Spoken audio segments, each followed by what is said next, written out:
stockman question. It's not stock, but I'm not exactly sure.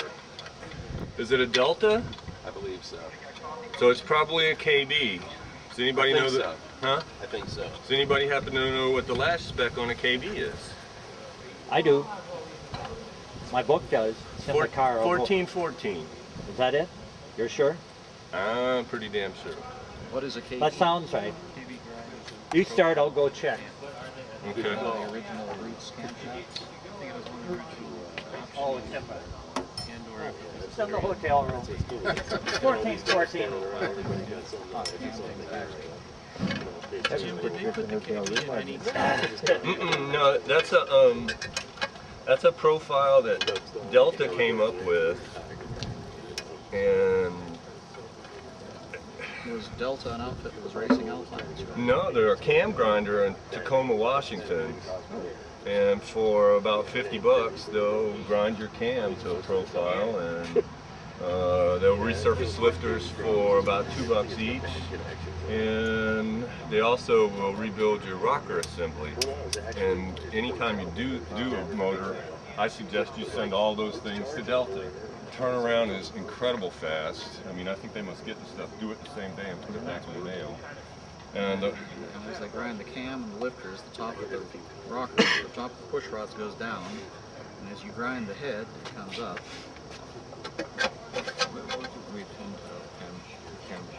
Schooler Engineering in Jacksonville, Florida, was one of the old men. He's gone. He had patterns for those camshafts. You can put that pattern on.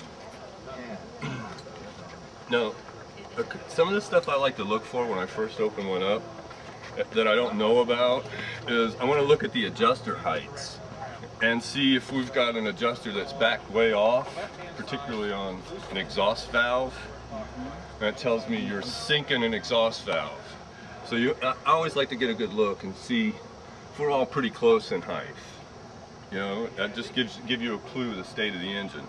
And you're just looking at like the thread count. Yeah. This is the jam nut, and this is the the adjuster here. So. Is that a known failure? Is it the seat receding Yeah. the head, or do the valves stretch and break? I haven't seen one break a head off a valve yet, but I've seen many of them where the head of the valve starts to get burnt and it just gets pounded into the exhaust seat, and you'll slowly start losing power, and it'll start running bad, and you can sometimes adjust them a little bit to get it right, and it'll get a little bit better, but it's only a matter of time. One exhaust is always tight when you check it, or if those threads are way up, you've got trouble. You got problems. Yeah, you got problems. And then the other thing I was talking about, we're talking about sending the rocker assembly to Delta to have them rework it. So basically the rocker assembly is, for anybody that doesn't know, is there's two of them right here. These two things. You unbolt them here, they slide right up off, and you send the whole thing to Delta. And the wear items are the tips of the rocker where they ride on the valve stem. And what'll happen there is it'll wear a groove in the tip. And when you go to adjust the valve, the groove is more narrow than the feeler gauge. So you're building in more clearance than you want because you've got however much wear there is in that tip. That's one problem. The other problem is where these rockers ride on these shafts, they wear, and they wear pretty bad, and it gets to where there's a lot of slop on it, so the geometry's never right. So you spend all that money on building a motor, you buy a high-performance cam and all that stuff. Show and tell item. Yeah, here's our wear spot. This one really isn't too bad from what I can see. So if those get a groove going in them, you can't get an accurate adjustment. Right, because your feeler gauge will bridge over that wear groove.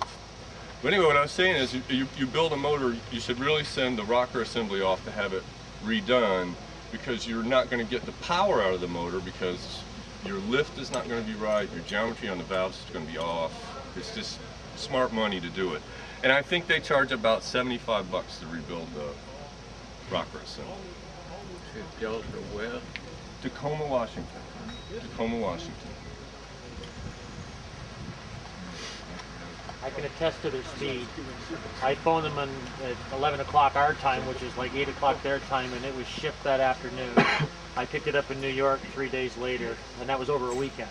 Yeah. Like I phoned them Friday morning, I picked it up Tuesday afternoon in New York. It's unbelievable. I don't know, and I don't know. They're so cheap. I don't know how they do it. They grind a cam for 49 bucks. Well, I figure it cost me $200 for the cam and the assemblies for the V6. Yeah. After I get my core charged back. Yeah. And new lifters. And the lifters. Yeah. And they do nice work. Very nice. Okay, so it's been a while. Well, we've been helping you to get the car good and cool before so it doesn't burn your hands. Where's the sequence? Well, you know, the weather. I guess on a really cold day, it'd be hard to get adjusted. Okay, so we're going to adjust number 1 exhaust with number 4 exhaust fully open. Do you want a method that lets you avoid all that manual stuff? I have a method. It's 1 and 4 are a pair, and the center 2 are a pair. Mm-hmm. If those 2 rockers are at overlap, the other one's ready to be adjusted. You probably better not teach that method, though. They never remember it. I always go with the method that's in the workbook. I mean, it works, and it's in black and white, and so we're gonna do adjust number 1 exhaust with number 4 exhaust fully open. So here's number 1, there's number 4, and it's closed, so we need to move this car. So let's put it in 2nd gear and take the brake off.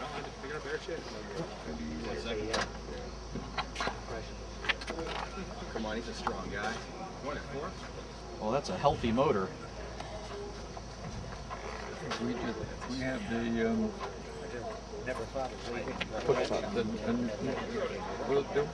there's one of our sockets fits on the front. Yeah, that's right. Someone could help you, what do you think? Yeah, Somebody on the other side, come on, give the guy a break. Forward.